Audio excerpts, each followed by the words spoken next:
Join me as I dive into the world of Stoicism and challenge myself to identify and confront my toxic friends based on its principles.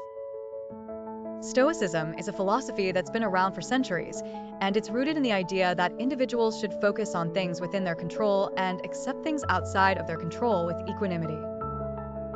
But what if we apply these principles to our relationships?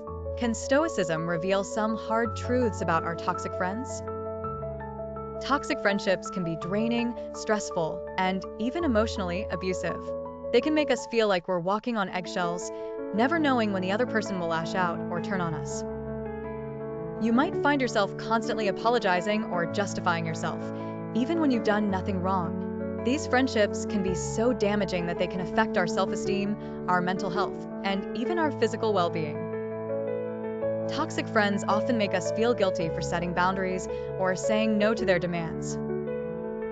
They might be overly critical, dismissive, or condescending, making us feel like we're not good enough. They might even use emotional manipulation to get what they want from us. These are all signs of toxic behavior, and it's essential to recognize them before they take a toll on our mental health. The impact of toxic friendships can be long-lasting. They can make us feel like we're stuck in a never-ending cycle of anxiety, stress, and emotional pain. But what if we could break free from these toxic relationships? What if we could learn to recognize the signs of toxicity and take control of our own emotions and reactions? By applying Stoic principles to our relationships, we can develop emotional resilience, focus on what we can control, and cultivate a sense of inner strength.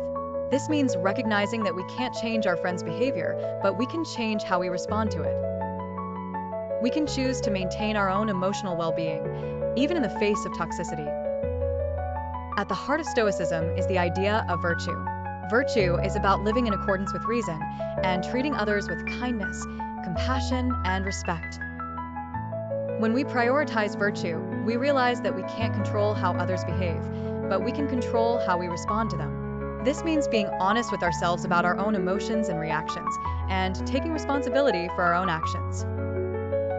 One of the most transformative Stoic insights is the idea that we should focus on what we can control and accept what we can't control with equanimity.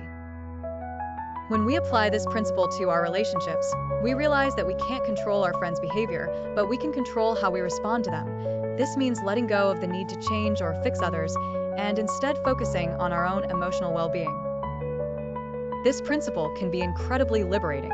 It means we don't have to waste our energy trying to fix our toxic friends or change their behavior. Instead, we can focus on building our own emotional resilience, setting healthy boundaries, and cultivating a sense of inner strength.